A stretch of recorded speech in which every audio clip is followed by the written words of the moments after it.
My top 10 worst dads video is completed. Now it's time for my top 10 best dads. Starting off at number 10, Homer J Simpson.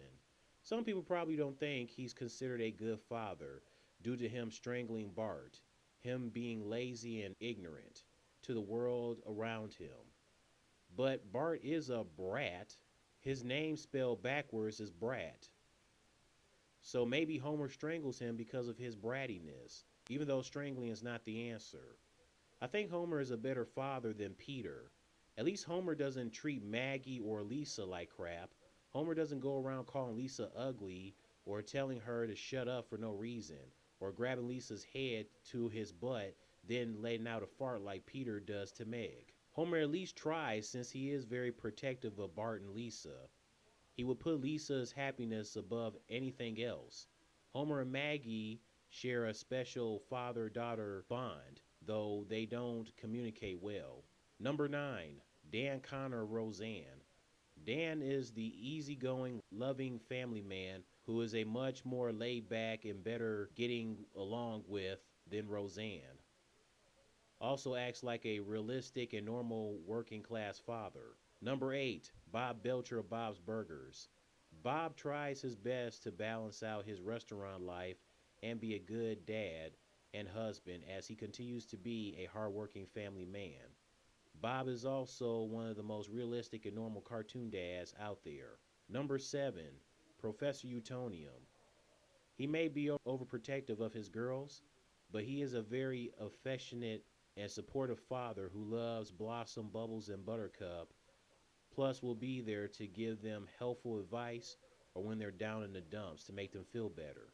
Number 6, Danny Tanner of Full House. Danny sees himself as the raddest, baddest dad ever, when really he is the opposite of that. He is considered the not hip dad or the uncool dad. Sure, he's a control freak, he's obsessed with cleaning, but he's been a good father taking care of his 3 daughters as a single father after his wife died. Of course, Joey and Jesse helped out, but Danny still was there for his girls. Number 5, Mike Brady of the Brady Bunch. Mike and his wife Carol are wonderful parents, as Mike has been a wonderful father for his 3 sons, Greg, Peter, and Bobby. Even a wonderful stepfather for his stepdaughters, Marcia, Jane, and Cindy.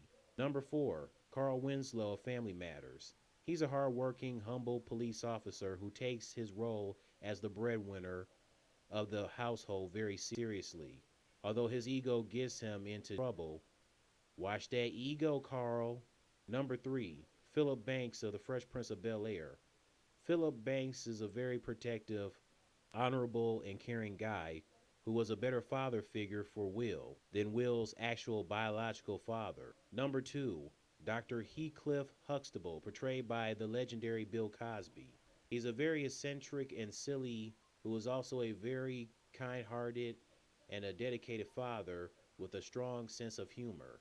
And now, my number 1 best dad is another Philip, Phil Dunphy of Modern Family. Who doesn't love Phil Dunphy? And Phil is definitely deserves to be in the top 10 of best dads. I mean, the guy is awesome. Just like Danny, Phil considers himself a cool dad, and he is a cool dad. He's a cool, funny, lovable, caring, clumsy dad who is shown to be very childlike. So this has been my top 10 best dads. Honorable mentions: Martin Crane of Frasier, Mike Heck of The Middle. Sure, he used to forget Sue exists and then forgets Brick exists, also letting Frankie take care of everything else, including the kids. But he is a good dad and he's reasonable. He does care for his family, he just has a hard way or a different way of showing it. George Jetson, George Lopez of The George Lopez Show, Richard Watterson of The Amazing World of Gumball. Sure, he is lazy like his father, possibly not a good role model for his kids, but I will say he's a better father than Frankie, since Richard has been there for his kids and he never left his family, unlike his father. So, I hope you enjoyed my top 10 best dads, and to all the best dads out there, hey, happy Father's Day. But to all the worst dads out there that do no good, hey, That's on you, 'cause you don't deserve diddly squat on Father's Day. I'm just saying. Alright, that's it. See ya.